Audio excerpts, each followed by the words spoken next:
Alright, it's been a long time since I made a video, but I thought about, we have a really cool old fuel truck in the shop, and I thought I would walk past a couple of our cool stuff, and we'll point on it later.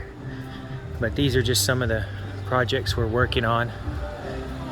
You can ask if you see anything you have questions about, just ask a question. But we're working on a 1926 Ford Model AA fuel truck.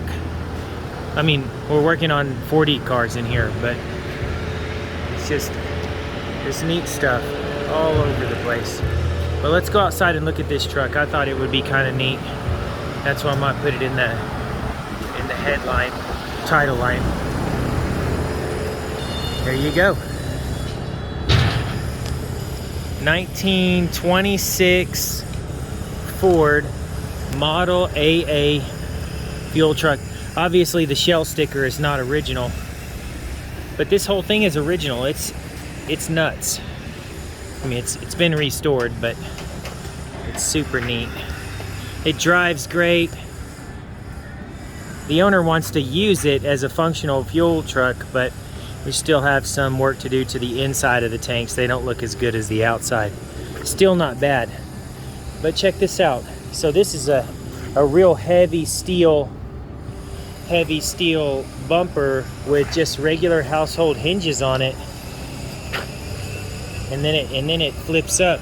Let me flip it up and you'll see. So then what you do is you pull up and you say, okay, well, I'm going to give you a few gallons of this. And what they used to have tanks. So 5-gallon tanks or 4 or 10-gallon tanks, and that's how they meter out how much they're doing. They fill up a tank and go. So, but what's really cool is how it runs. So check this out. Let me go around the other side, and you almost have to be an engineer.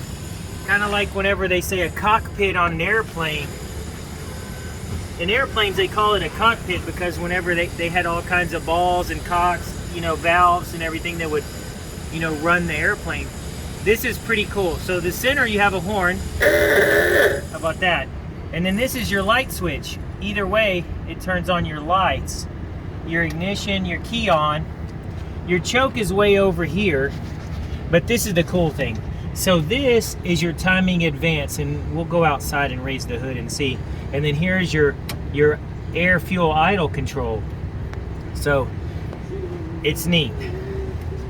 3 pedals, standard. Your shifting is pretty normal like a modern car. This is your gas pedal, and then this is just a rest stop. So you can kind of find the fuel, so you can find the gas pedal, you can know where your footrest is. And then up here is your starter. So you step on it, make sure it's in neutral. And then you step on this, and that's how you start it. And then under here, so this is all the gas tank, which I'll show you where you fill it at. And then you have a valve under here, if you can see it. So right now it's in the off position, and then there you go. Now we're sending fuel via gravity to the carburetor. Let's look under the hood.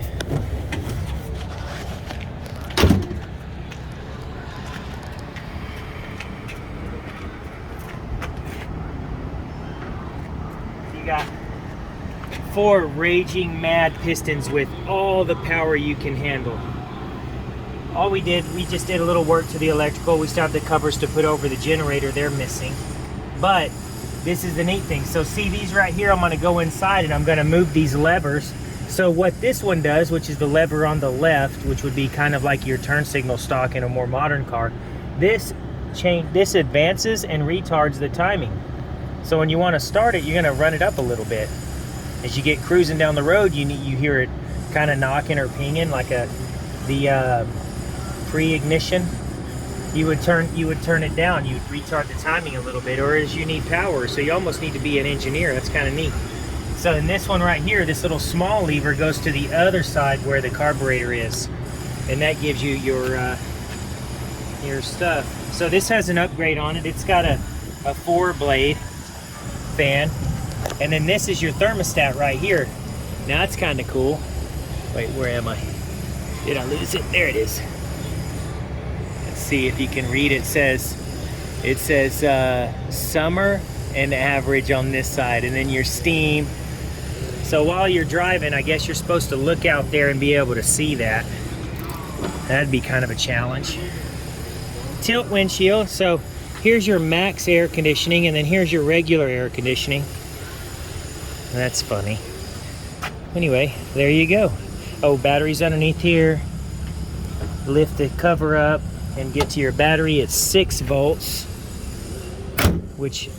so on this, the body actually carries the positive signal, and then all the wires are negative, or what you would normally call ground. So in the older ones, they're chassis positive.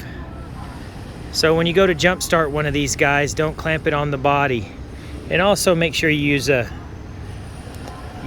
6 volt system.